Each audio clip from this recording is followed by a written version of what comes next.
के ही विधि स्तुति करूँ तुम्हारी, अधम जाति की मैं जड़ नारी।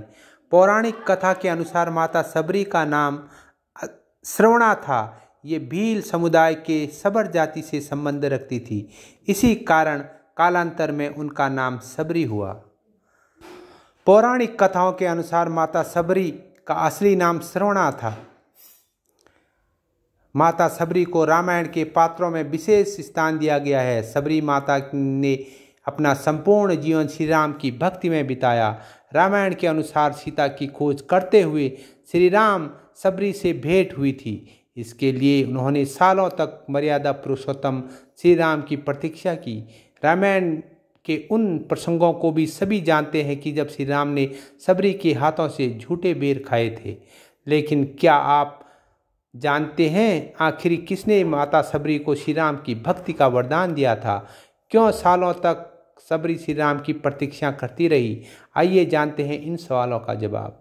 पौराणिक कथाओं के अनुसार माता सबरी का असली नाम श्रवणा था। ये भील समुदाय के सबर जाति से संबंध रखती थी। इसी कारण कालांतर में उनका नाम सबरी हुआ। सबरी के पिता भीलों के मुखिया थे। उन्होंने सबरी का विवाह भील कुमार से तय कर दिया। शादी से पहले कई भेड़ बकरियों को बलि के लिए लाया गया, जिन्हें देखकर सबरी का मन विचलित हो उठा, क्योंकि उन्हें बेजुबान जानवरों से बेहद लगाव था। निर्दोष जानवरों की हत्या को रोकने के लिए सबरी के विवाह के एक दिन पूर्व घर से भागकर जंगल चली गई और सभी जानवरों को बचा लिया। कौन थे सबरी के गुरु? सबरी घर से भागकर दंडकारण्य वन में पहुंच गई और वहां मतंग ऋषि की सेवा करने लगी। भील जाति की होने के कारण सबरी आश्रम में छिपकर सेवा करती थी। एक दिन सबरी की सेवा भावना देखकर मुनिवर अत्यंत प्रसन्न हुए और उन्होंने अपने आश्रम में सबरी को शरण दे दी। उन्होंने मतंग ऋषि से ही धर्म और शास्त्र का ज्ञान प्राप्त किया।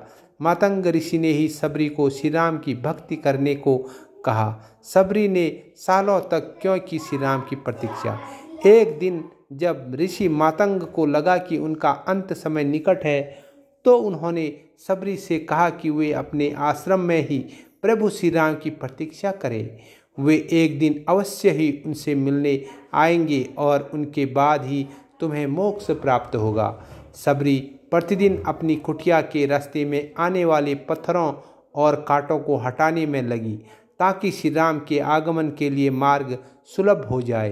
रोज ताजे फल और बेल तोड़कर श्री राम के लिए रखती। सबरी और श्री राम का मिलन माता सीता की खोज में जब श्री राम सबरी की कुटिया तक पहुँचे तो वह भाव विभोर हो गई और उनकी आंखों से आंसू बहने लगे। कहते हैं कि सबरी ने श्री राम को स्वयं चखकर सिर्फ मीठे बेर खिलाए, जिन्हें भगवान राम ने भी भक्ति के वंश होकर प्रेम से खाए। सबरी की भक्ति देखकर श्री राम ने उन्हें मोक्ष प्रदान किया। भगवान श्री राम के जीवन प्रसंग का एक महत्वपूर्ण पक्ष है वनवास का काल का वह वर्ष जब माँ जानकी का हरण हो चुका था। माँ सीता की खोज में श्री राम ने दक्षिण की ओर प्रस्थान किया था। वहीं पर एक स्थान पर दंडकारण्य वन भी था। वर्तमान में यह वन मध्य भारत में स्थित है। दंडकारण्य में उनकी यात्रा का मुख्य पड़ाव था एक भक्त की कुटिया, उस भक्त हृदय की जिसने वर्षों तक निरंतर पथ पर भारते हुए श्री राम जी की राह देखी थी। अपने गुरु मतंग ऋषि के वचनों पर विश्वास कर सालों तक इंतजार किया था। साक्षात नारायण उनकी कुटिया खोजते हुए बीहड़ बनौस के दुख सहते हुए आ पहुँचे। वह भक्ति मार्ग की पथिक बनी और गंतव्य स्वयं समक्ष उपस्थित हो गए। बात कर रहे हैं माँ सबरी की।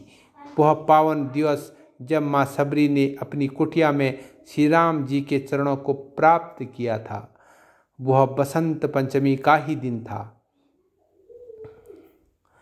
आज भी दंडकारण्य के वनवासी उस शिला को पूजते हैं जिस पर बैठकर प्रभु श्री राम ने बड़े चाव से भिलनी सबरी के झूठे बेरों को खाया था। त्रेता में भक्त का अपने प्रभु से मिलन का दिवस है। यह बसंत पंचमी के दिन ही भगवान श्री राम ने नवदा भक्ति को पाकर माँ सबरी को मुक्त किया था। दोस्तों, ये कहानी आपको कैसी लगी जरूर बताना।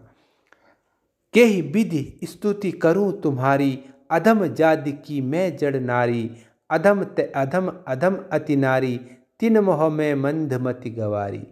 धन्यवाद।